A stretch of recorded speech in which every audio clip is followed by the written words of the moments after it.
नमस्कार दोस्तों। आज हम आपके लिए एक ऐसी बेहतरीन और सिनेमैटिक पेशकश लेकर आए हैं जो सीधे आपको भारत के दिल में ले जाएगी। एक ऐसी जगह जहां प्राचीन इतिहास और आधुनिक उद्योग दोनों एक ही साथ सांस लेते हैं। बिल्कुल सही कहा। आज का हमारा ये एक्सप्लेनर सिर्फ आंकड़ों की बात नहीं करेगा, बल्कि एक विजुअल सफर होने वाला है। हम उन गहरे राजों, अनोखी संस्कृति और उस अपार संपदा को समझेंगे जो इस खूबसूरत भूभाग को इतना खास बनाती है। तो चलिए बिना किसी देरी के इस डीप डाइव की शुरुआत करते हैं। और इस सफर की शुरुआत हम करेंगे एक बेहद ऐतिहासिक दिन से, 1 नवंबर 2000। हाँ, यही वो दिन था जब मध्य प्रदेश से अलग होकर इस नए नवोदित राज्य का जन्म हुआ था। प्राकृतिक संपदा से भरा पूरा ये दिन आधुनिक भारत के नक्शे पर एक बिल्कुल नए अध्याय की शुरुआत था। अब जरा इस आंकड़े को देखिए, 1,35,191। सोचने में कितना मैसिव लगता है ना। बिल्कुल, और ये कोई आम नंबर नहीं है। ये एक्चुअली इस राज्य का टोटल स्क्वायर किलोमीटर एरिया है।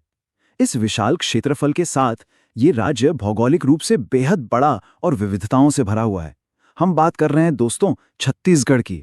तो इस विशाल राज्य को हम आखिर समझेंगे कैसे? इस एक्सप्लेनर में हम इन 5 प्रमुख पॉइंट्स पर बात करेंगे। पहले, छत्तीसगढ़ एक नए राज्य के रूप में। दूसरा, इसके नाम का दिलचस्प इतिहास। तीसरा, यहाँ की प्राकृतिक संपदा और कृषि। चौथा, यहाँ की यूनिक आदिवासी संस्कृति। और आखिर में यहाँ के कुछ हैरान कर देने वाले टूरिज्म स्पॉट्स। तो चलिए आगे बढ़ते हैं। सबसे पहले अपने पहले पॉइंट से शुरुआत करते हैं। छत्तीसगढ़ एक नए राज्य के रूप में। यहाँ हम इसकी ज्योग्राफी का एक क्विक मैक्रो व्यू लेंगे। आप जानते हैं, छत्तीसगढ़ अकेले भारत के 7 अलग-अलग राज्यों के साथ अपनी बॉर्डर शेयर करता है। मतलब इसकी सेंट्रल पोजीशन एकदम परफेक्ट है। ये देश के कुल भूभाग का लगभग 4.11% हिस्सा कवर करता है और यहाँ देश की करीब 2.11% आबादी निवास करती है। इसके अलावा इस राज्य की लाइफलाइन है यहाँ की विशाल नदियाँ। महानदी और इंद्रावती जैसी बड़ी नदियाँ इस पूरे राज्य में पानी की कमी नहीं होने देती। एकदम सेंटर में होने के बावजूद यहाँ पानी और प्रकृति का एक बहुत ही अनोखा संतुलन है। और जब जमीन की बात हो ही रही है तो एक इंटरेस्टिंग फैक्ट सुनिए। खानों में कोयला और लोहा मिलना तो आम बात है, पर रायपुर जिले के देवभोग इलाके में लिटरली हीरो का भंडार है। जी हाँ, डायमंड्स, एब्सोल्युटली माइंड ब्लोइंग। और सिर्फ भंडारी नहीं, वहां पर सफलतापूर्वक इन हीरो की माइनिंग भी चल रही है। ऊपर घने जंगल और जमीन के नीचे चमकते हीरे, ये इस राज्य को सच में बहुत खास बनाता है। तो ऐसी अमीर जमीन का आखिर नाम कैसे पड़ा? आइए अपने दूसरे सेक्शन यानी इसके नाम के इतिहास की तरफ बढ़ते हैं। अब आपके दिमाग में भी ये सवाल जरूर आ रहा होगा कि आखिर इस जगह को छत्तीसगढ़ ही क्यों कहा जाता है? ये नाम आया कहाँ से? ये कोई ओवरनाइट रखा गया नाम नहीं है दोस्तों। इसके पीछे कई ऐतिहासिक प्रमाण और फैसिनेटिंग थ्योरीज हैं। देखिए, इसकी पहली थ्योरी हमें सीधे वाल्मीकि रामायण के काल में ले जाती है। वहाँ 2 क्षेत्रों का बड़ा क्लियर जिक्र है, उत्तर कोसल और दक्षिण कोसल। उत्तर कोसल तो सरयू नदी के पास था, वहीं दक्षिण कोसल विंध्याचल पर्वत के दक्षिण भाग को माना जाता था। और सबसे कमाल की बात तो ये है कि राजा दशरथ की रानी यानी भगवान राम की माता कौशल्या इसी दक्षिण कोसल की राजकुमारी थी। यानी इस क्षेत्र की जड़ें एकदम प्राचीन काल से जुड़ी हैं। बिल्कुल। और इसके बाद वक्त में थोड़ा आगे आएं तो एक और सॉलिड थियरी मिलती है। लिंग्विस्ट और हिस्टोरियन रे बहादुर हीरालाल के हिसाब से प्राचीन काल में यहाँ चेदी वंश के राजाओं का शासन था। क्योंकि ये चेदी वंश का गढ़ था, इसलिए लोग उस समय इसे छेदिसगढ़ बोलते थे। और बोलचाल की भाषा में वही छेदिसगढ़ धीरे धीरे इवॉल्व होके छत्तीसगढ़ बन गया। भाषा में ऐसी तब्दीली तो होती रहती है ना। लेकिन हाँ, एक और थियरी है जो मैथमेटिकल एक्सप्लेनेशन पर आधारित है और सबसे ज्यादा पॉपुलर है। कलचुरी काल में ये एरिया शिवनाथ नदी के आसपास 2 हिस्सों में बटा था। नदी के उत्तर में था रतनपुर राज्य, जहां 18 किले या गढ़ थे, और नदी के दक्षिण में था रायपुर राज्य, वहां भी एग्जैक्ट 18 गढ़। टोटल हो गए 36 गढ़। तो इन 36 किलों को मिलाकर बन गया छत्तीसगढ़। कितना सिंपल और लॉजिकल कैलकुलेशन है। किलों और राजाओं के इतिहास से बाहर निकलकर अब हम अपने तीसरे पॉइंट पर आते हैं, प्राकृतिक संपदा और कृषि, जो कि इस राज्य की आर्थिक धड़कन है। आपने धान का कटोरा यानी द राइस बोल तो सुना ही होगा।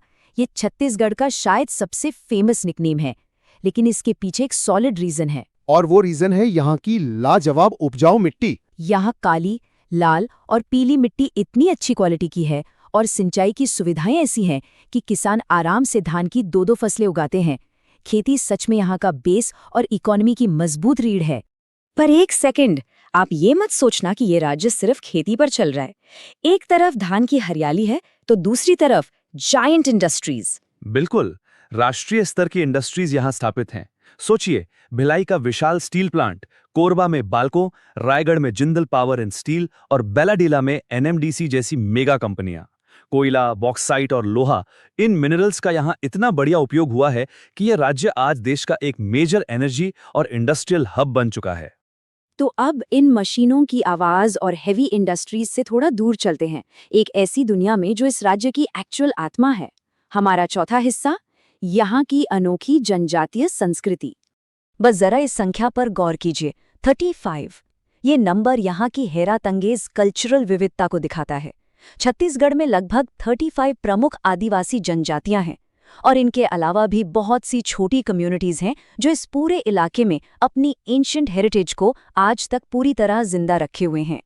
और इस हेरिटेज को महसूस करने का सबसे खूबसूरत तरीका है यहाँ का संगीत और नृत्य। जैसे पंडवानी देखिए, इसमें महाभारत की कथाओं को जिस बेहिसाब एनर्जी के साथ गाया और दिखाया जाता है ना, वो अद्भुत है। साथ ही राउत नाचा, सुआ नाचा, पंथी डांस, देखिए ये सब सिर्फ एंटरटेनमेंट नहीं है, ये धर्म और जिंदगी जीने का एक ढंग है। इनकी एनर्जी सच में सिनेमैटिक और मेस्मराइजिंग लगती है। और यहाँ पर कुछ परंपराएं ऐसी भी हैं जो पूरी दुनिया में आपको और कहीं नहीं मिलेंगी। जैसे बस्तर का दशहरा, आपको पता है ये लगातार 75 दिनों तक चलता है।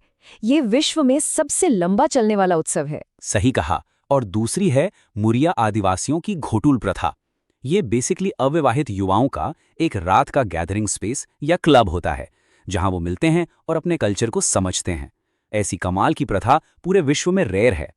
ऐसी ही अनोखी बातों ने आज छत्तीसगढ़ को एक मस्ट विजिट टूरिस्ट हॉटस्पॉट बना दिया है। तो आइए अपने आखिरी और सबसे विजुअली स्टनिंग सेक्शन की तरफ बढ़ते हैं, पर्यटन और कुछ अनोखे स्थान। यहाँ की ज्योग्राफिक वैरायटी लिटरली कमाल की है। आप इन निकनेम्स की लिस्ट देखिए, वहीं एक कहानी बता देते हैं। रायपुर के आरंग को मंदिरों का शहर कहा जाता है। वहीं सर्दी और वादियों की वजह से मैनपट बन गया है छत्तीसगढ़ का शिमला। जशपुर के लुड़ेक को लोग प्यार से टमाटर की नगरी बुलाते हैं और लोरो घाटी तो बिल्कुल फूलों की घाटी के रूप में फेमस है। ये साफ साफ दिखाता है कि प्रकृति ने यहाँ कितने अलग अलग रंग भरे हैं। और सिर्फ प्रकृति ही नहीं, आर्ट्स और एजुकेशन को भी यहाँ बहुत ऊंचा दर्जा दिया गया है। अब खैरागढ़ का इंदिरा कला संगीत विश्वविद्यालय ही ले लीजिए। पता है, ये सिर्फ भारत में ही नहीं बल्कि पूरे एशिया में अपने आप का एक लौता ऐसा विश्वविद्यालय है जो पूरी तरह से म्यूजिक और आर्ट्स को डेडिकेटेड है। ये अपने आप में एक मैसिव अचीवमेंट है।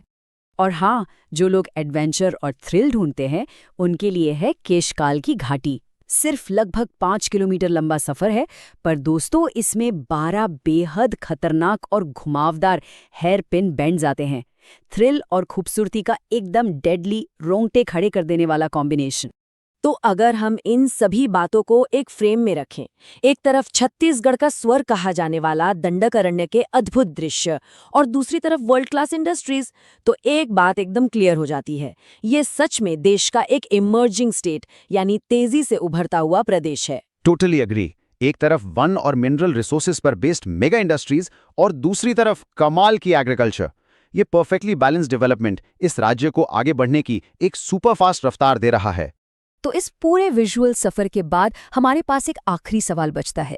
दक्षिण कोसल के उस प्राचीन ऐतिहासिक काल से निकलकर छत्तीसगढ़ों को समेटते हुए आज इस आधुनिक इंडस्ट्रियल और कल्चरल पावर हाउस तक छत्तीसगढ़ ने हमेशा दुनिया को अपने अलग रंग से हैरान किया है। बिल्कुल। तो अब देखना यह है कि आने वाले वक्त में ये उभरता हुआ जायंट दुनिया के सामने अपने और कौन से नए चमत्कार और छुपे हुए खजाने पेश करेगा। इसी इंटरेस्टिंग ख्याल के साथ आज की हमारी ये पेशकश यहीं पर खत्म होती है।